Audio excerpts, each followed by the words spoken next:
नमस्कार। आप सब कैसे हैं? मुझे आपसे कुछ कहना है। ज़्यादा साल पहले नहीं, थोड़े साल पहले की बात है कि मेरी सास बॉम्बे मेरे पति के पास गई हुई थी, क्योंकि मेरे पति वहाँ अकेले ही रहते हैं बॉम्बे में। हम सारी फैमिली यहाँ दिल्ली में रहते हैं और वहाँ बॉम्बे में वो अकेले ही रहते हैं। वहाँ माता जी की तबीयत, यानी कि मेरी सास की तबीयत बहुत ख़राब हो गई और उनको हॉस्पिटल दाखिल कराया गया और बहुत जल्दी उनकी डेथ भी हो गई। तब मेरे को फ़ोन आया, मैं और मेरा बेटा रात को प्लेन पकड़कर वहाँ बॉम्बे पहुँचे और कुछ रिश्तेदार जो मतलब मेरे पति के रिश्तेदार थे वो वहाँ गए दिल्ली से बॉम्बे। लेकिन उनके कोई ज़्यादा रिश्तेदार यहाँ से गए ही नहीं है कोई, चलो थोड़े बहुत जो भी गए। वहाँ जाके मैंने पूरी तैयारी की। पहले मैं हॉस्पिटल गई, फिर घर आके पूरी तैयारी की सब। और वहाँ मतलब ही ऐसा माहौल था कि कुछ भी कोई तैयारी नहीं थी, कुछ नहीं। मैं और मेरे बेटे ने, हम बाकी जो रिश्तेदार थे थोड़े उनके, उन सब ने ना बहुत तैयारी की कि कैसे लेके जाना है, कैसे क्या करना है। सब ने मिल के तैयारी की। और पता है वहाँ ना जब उनको घर लेके आना था ना, तो घर लेके नहीं आए, क्योंकि उनकी कुछ हालत ऐसी सी, वो वहीं से ना उनको शमशान घाट ले जाना पड़ा। हमने तो घर में सारी तैयारी की थी, लेकिन उनको ना शमशान घाट उधर से लेके जाना पड़ गया, क्योंकि उनकी तबीयत पहले बहुत ख़राब थी।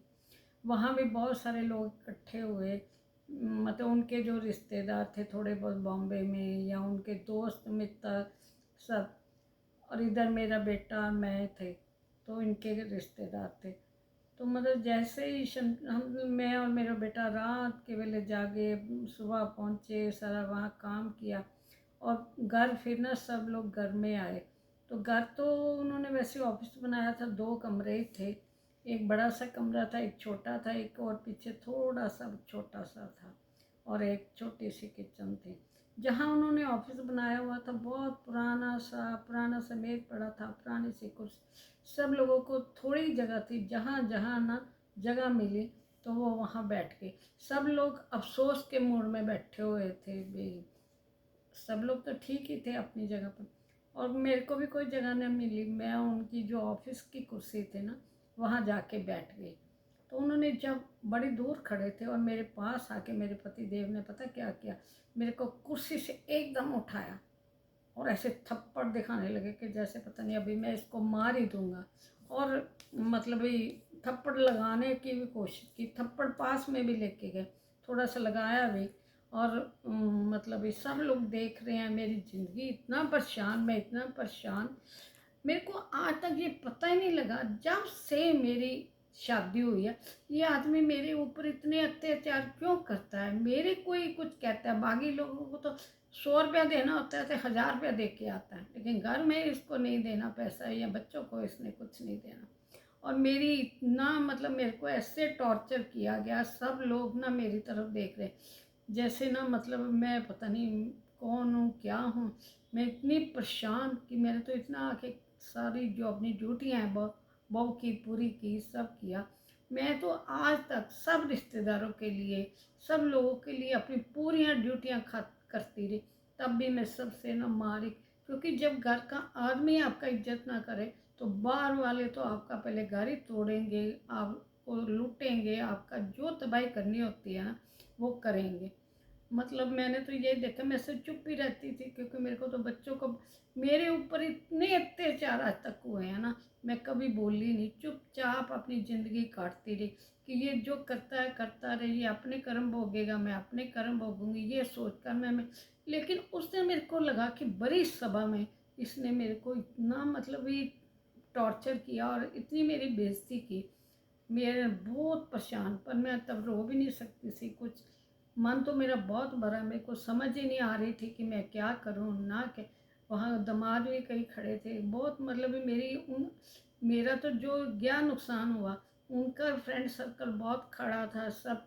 थोड़ी देर बाद उनके फ्रेंड की जो वाइफ है ना, जो फ्रेंड की वाइफ है, वो उसी कुर्सी पे आके बैठ गई थोड़ी देर के बाद। जो वो उनके कहते थे फ्रेंड सर्कल में, फ्रेंड सर्कल में, चलो जो भी है ठीक है। तो वो उसको इतना बोलने लगे, आप तो ना किसी स्कूल की प्रिंसिपल लगती हो, किसी स्कूल की। सब लोगों के सामने इतनी प्रशंसा, वो भी बहुत ऐसे मुस्कुरा रही थी कि जैसे मेरे को हरा के वो भी बहुत खुश है। सब लोग बेचारे चुपचाप देख रहे थे। देख मेरी तो जो बेइज्जती हुई, उनको समय का भी नहीं पता, पढ़े लिखे, कि भाई समय, एक बहू की क्या अहमियत होती है इस टाइम पे। और उन्होंने मेरे को तो परेशान किया ही, उनकी भी तो बदनामी हुई। उन्होंने अपनी उनका जो इतने दोस्त आए, इतने लोग आए, उनके जो रिश्तेदार आए, तो उनकी भी तो बेइज्जती हुई। लेकिन पता नहीं ये, मतलब मेरे को तो ये आज तक मेरे को ना अपना कसूर ही समझ नहीं आया। पकड़ियाँ थाल रोटी तो फेंक दिया, जब आप पूरा खाना खा लिया तो तब फेंकते थे ताकि बाकी लोग भूखे ही रहें। वो अपनी पूरी रोटी खाते थे, सब करते। वहाँ मैंने 3 दिन गुजारे कि मेरे को लगता था दुनिया की सबसे बड़ी जेल में मैं काट रही हूँ।